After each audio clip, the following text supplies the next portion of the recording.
Hey guys, thanks for tuning in to another video on ForgottenWeapons.com. I'm Ian McCollum, and I'm here today visiting Beretta, taking a look at some of the particularly cool guns in their reference collection. This is Beretta's 500th anniversary as a family-owned firearms manufacturing company, which is pretty cool.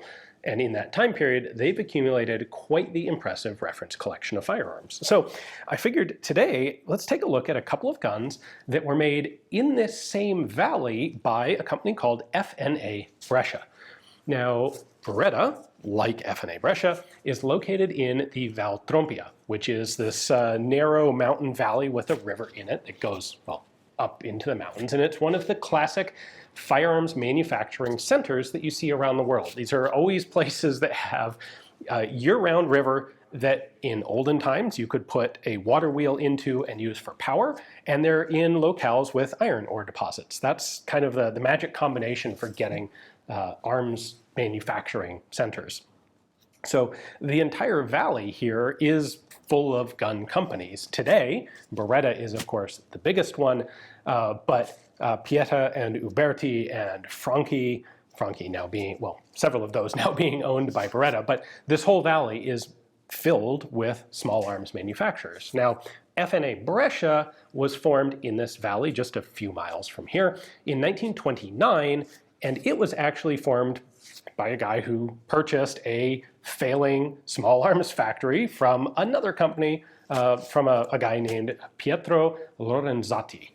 So the factory already existed. This sort of thing happened a lot. The factory changed hands, changed names. Someone else starts up a new business in the same factory.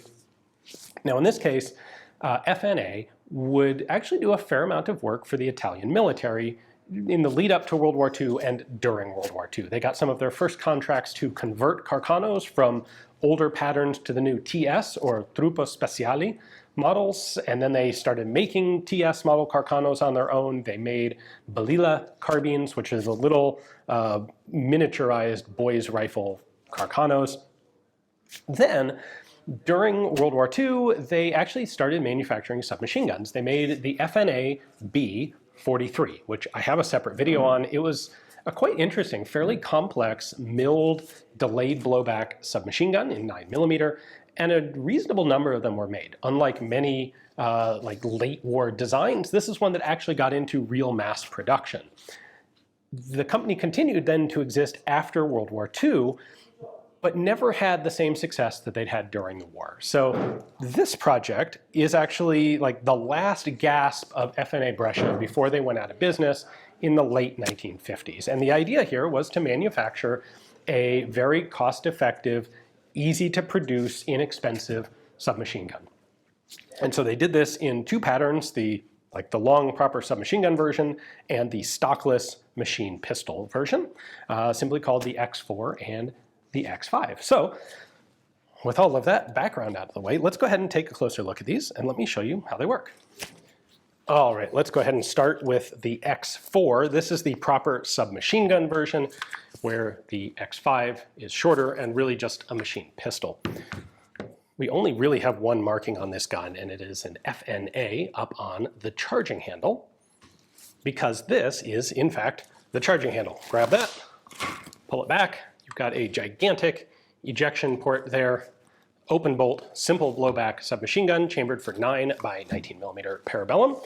Like so many other Italian submachine guns, these FNA guns use Beretta Model 38 magazines. I think all of Italian small arms, the entire Italian small arms industry owes a debt of gratitude to Beretta for designing this magazine. It's a fantastic magazine, even like to this day. This remains a fantastic magazine. Double stack, double feed, reliable. This is a 20-round example. 20 and 40 round are the most common of the Beretta mags, but they did also make 10 and 30 round varieties. And they were used in a whole bunch, most Italian submachine guns for many decades. So magazine release is just the latch on the back there. We do have a safety lever here that locks the bolt in place. The charging handle, charging sleeve, I suppose you could call it here, is a reciprocating one. So it's pinned to the bolt. When I fire, it's going to go forward, and when the bolt cycles, that sleeve goes with it, which is important because when the charging handle sleeve is forward, it covers the ejection port. Also worth pointing out that when the bolt is forward and you engage the safety, it locks the bolt in the forward position so that it can't bounce open and inadvertently chamber and fire a cartridge. This is basically made from a combination of stampings and seamless tubing. It would definitely be a fairly inexpensive gun to manufacture. We'll talk a bit more about that and what the manufacturing was in a few minutes. But the lower assembly here is all stamped. You can see this, like the ribbing stamped into the pistol grip. It's kind of cool. The magazine well is wider than it needs to be. Not entirely clear to me why they made that quite that wide, but there it is. We can extend the stock by pushing in that latch button. And then we actually have a pretty long length of pull, so long that I have to zoom the camera out to actually show it to you. So there's only one locking position for the stock, and it's right there. It is interesting to point out that this pistol grip was made specifically for the X4 model with the collapsing stock. And you can see it's got this profile to the back where the stock sits nicely over it, so it's very easy to hold and use the gun with the stock collapsed. Just to skip over to the X5 machine pistol version for a moment, that does not have that back tab on it because there was never going to be a stock on this one. Anyway, the only other marking is the serial number, which is 30 on this example. We have a simple blade front sight and an aperture rear sight. And I have to say that aperture is way too small. That is really hard to actually see through. All right, let's switch over to the X5, the short version, for a moment. This was intended to be just a machine pistol.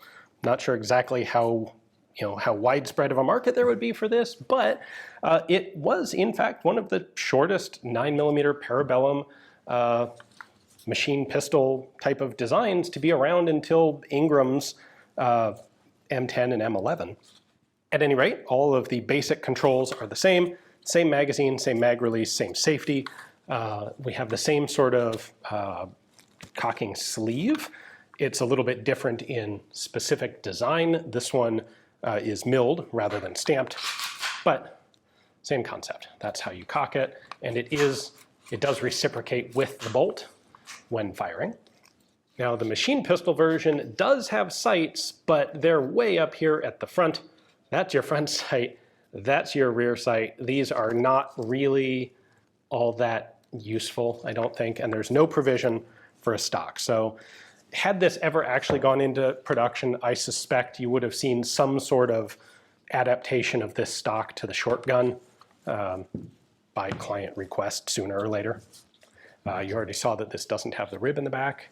It does have a full-length trigger guard here. Not entirely sure what the purpose of that is, but there it is. These don't, by the way, have a semi-auto.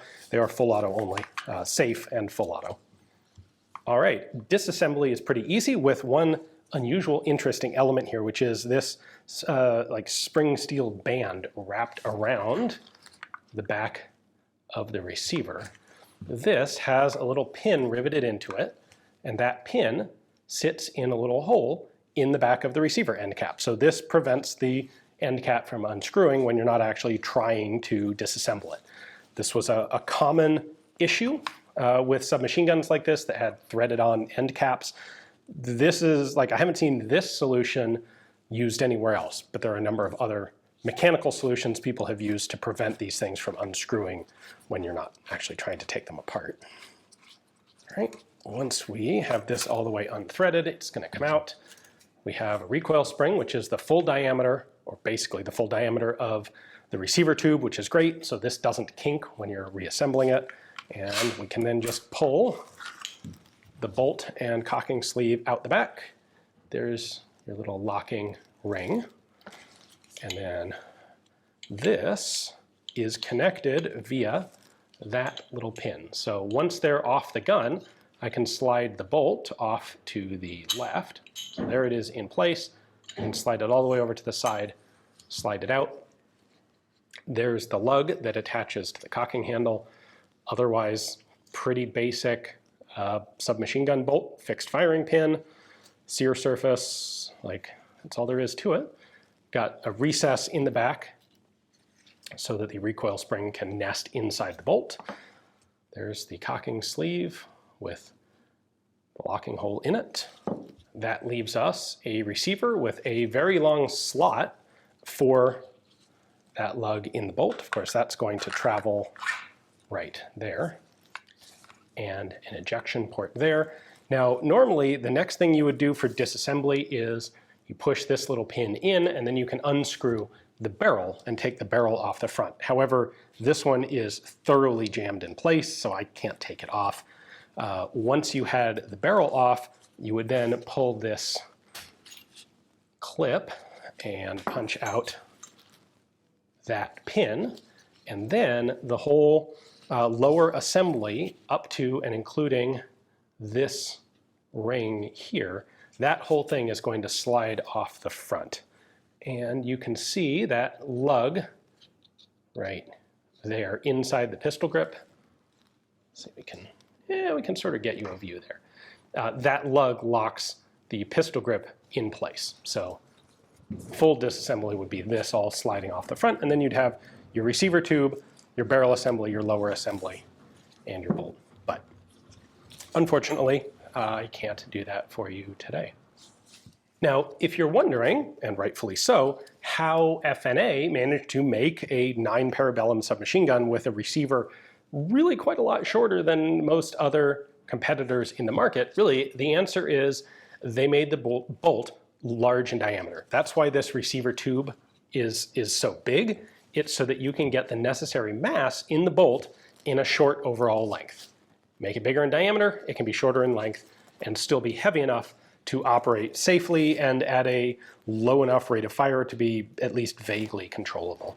I don't have any actual data on what the rate of fire of these was, but just given the weight of this bolt, I suspect fairly reasonable, probably not in excess of 800 rounds a minute.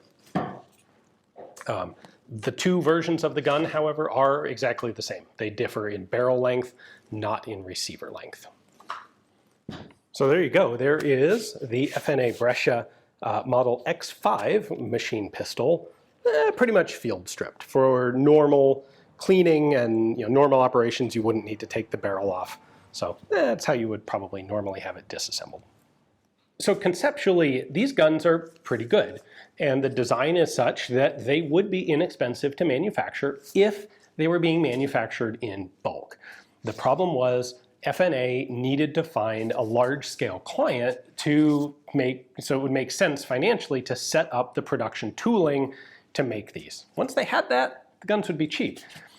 Unfortunately for them, they were never able to find that client. These are guns that came about in an era when there were a number of other similar competitors doing the same sort of thing on the market. You had guns like the Franchi LF57, the Walther MPL and MPK that are conceptually really kind of along the same lines as these, and guns that turned out to be much more successful.